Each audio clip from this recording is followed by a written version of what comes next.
आप सुन रहे हैं जीवन को पलटाने वाली एक अद्भुत जीवन कहानी।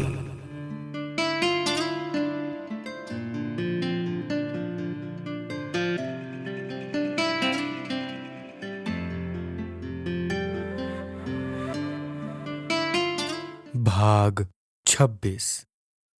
ब्रह्मा कुमारी हृदय मोहिनी जी कहती हैं, जिज्ञासु बाद में जब अपना अनुभव सुनाते तो कहते, जब हम बाबा से मिले तो हमने पहले तो एक दिव्य प्रभाव अनुभव किया। आत्मा में शांति का स्पर्श गहरा गहरा होता गया। बाबा से जब दृष्टि ली तो उसमें एक विचित्र स्नेह का अनुभव था। उन नेत्रों से एक सर्च लाइट का आभास हुआ, अथवा ऐसा महसूस हुआ कि जैसे कोई व्यक्ति बिजली की तार को अपनी उंगली से छू ले। उस वक्त जो करंट लगता है बिल्कुल वैसी ही महसूसता हमें हुई, परंतु यह खिंचाव और करंट मन को बहुत प्रिय लगता है, आत्मा को सुहाता है और भाता है।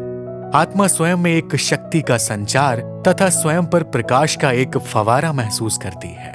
वह स्वयं को आकाश तत्व की बजाय प्रकाश तत्व में अनुभव करती है। तब कोई विकारी संकल्प नहीं उठता, मन में मलिन संस्कार धुल गए हुए लगते हैं और जीवन में एक अपार हल्कापन, उल्लास, हिम्मत, उपराम भाव तथा दिव्यता अनुभव होती है और मन कहता है कि हम इसी में खोए रहें, इसी में रमे रहें, इसी का ही रसास्वादन करते रहें। जीवन है तो यही है, सुख है तो यही है। मुझे प्यास थी तो इसी चीज की थी, मुझे और कुछ नहीं चाहिए। मुझे रास्ता मिल गया है, मैंने खजाना पा लिया है, मुझे मंजिल दिख गई है, मैं स्वरूप में टिक गया हूं। ऐसी गुप्त आवाज हमारे अंदर से उठती। इससे पहले का जीवन याद नहीं आता, फिर जब याद आता तो अज्ञानता का वह जीवन कौड़ी तुल्य लगता। उस समय वातावरण में अपार खुशी की लहर, शांति की तरंगें, स्नेह की उर्मियां, दिव्यता के स्पंदन, एक अनोखे प्रकार का सन्नाटा आत्मा को महसूस होता था और आत्मा उस दिव्य प्रकाश से अलौकित एक पवित्र प्रभाव से परिपूर्ण वातावरण में स्वयं को शरीर से न्यारी होती हुई सी महसूस करती, क्योंकि आत्मा को तो परमात्मा खींचने लगता है और देह अलग होने लगती है। कुछ इस प्रकार के अनुभव जिज्ञासु अपनी अपनी अवस्था के अनुसार सुनाते और ब्रह्मा कुमारी बहनें भी इस प्रकार का आदान प्रदान उनके साथ करती। प्रातः ज्ञान मुरली सुनाते समय भी जिज्ञासुओं को एक विचित्र प्रकार का अनुभव होता। वे देखते कि वह मुरली सर्व आत्माओं के प्रति ही चलाई गई है। वह सभी धर्मों, सभी देशों और सभी वर्गों के लोगों के लिए है। उसमें तीनों कालों तथा तीनों लोकों का ज्ञान समाया हुआ है।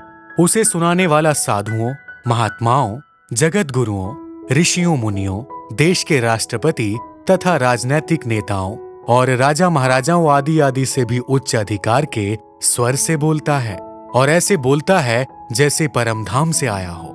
स्वयं काम आदि विकारों से बिल्कुल ही निर्मल, सर्वशक्तिवान तथा ज्ञान का सागर हो। उसके ज्ञान का आधार न कोई शास्त्र है, न कोई प्रचलित विचारधारा। उस ज्ञान की सीमा न एक जाति से है और न ही एक काल विशेष से है और न ही एक धर्म विशेष से है। वह बोलता भी ऐसे है जैसे वह हमारा कल्याण करके ही छोड़ेगा। हमें पवित्र बनाने का कर्तव्य भी वह करके ही छोड़ेगा। वह हमें बच्चे बच्चे भी ऐसे स्वाभाविक तथा स्नेह से कहता कि जैसे हम सचमुच उसके बच्चे हों और वह हमारा बाप हो। हम उसे जाने न जाने, माने न माने, परंतु उसका व्यवहार ऐसा है कि जैसे वह हमें जानता है और पहचानता है और पक्की तरह हमें अपना मानता है। वह हमें पुचकारता है, दुलारता भी ऐसे है कि जैसे उसका प्यार हिलोरे लेता हो और उसका स्वाभाविक गुण ही प्यार करना हो तथा सभी का कल्याण करना हो और सभी को पतित से पावन बनाना हो। हम उससे रुष्ट हो जाएं तो वह हमें मनाता है, हम सो जाएं तो वह जागती ज्योत हमें जगाता है, हम कर्तव्य विमुख हो जाएं तो हमें जतलाता अथवा सुझाता है। कदम कदम पर वो हमारे जीवन की जिम्मेवारी लेता है।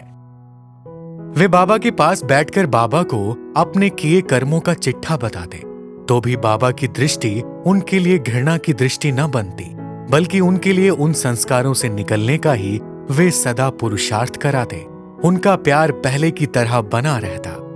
बाबा अभी अभी मुरली से बहुत ही ओजस्वी भाषा में सन्यासियों, शास्त्रवादियों, राजनीतिज्ञों या सामान्य व्यक्तियों को किसी महान भूल के लिए फटकारता है लगता है कि उसमें शायद आवेश है, परंतु वास्तव में उसमें आवेग है ही नहीं, क्योंकि एक ही क्षण के विषय को पलटकर मधुर मुस्कान से वह दूसरी बात कहने लगता है और उन सन्यासी आदि को भी अपने बच्चे मानते हुए उनके जीवन के एक महान पहलू अर्थात पवित्रता के लिए उनकी सराहना भी करता है। उसकी बात से पता चलता है कि वह निर्वैर है, निर्भय है, अकाल मूर्त है और अव्यक्त मूर्त है। वह जिसके तन में अर्थात ब्रह्मा बाबा के तन में आया है उसे स्वयं से अलग बताता है। उसके हाव भाव, उसकी वाणी, उसका ओज, उसका प्यार ही न्यारा है। जिज्ञासु सोचते थे कि बाबा से हम आमुक बात पूछेंगे अथवा हमारे मन में फला फला जो संकल्प उठते हैं उनका समाधान हम बाबा से पूछ लेंगे, परंतु वे उसी दिन या अगले ही दिन देखते कि बाबा ने जो मुरली चलाई है उसमें उन्हीं प्रश्नों पर प्रकाश डाला गया है, मानो कि वह मन को जानता हो।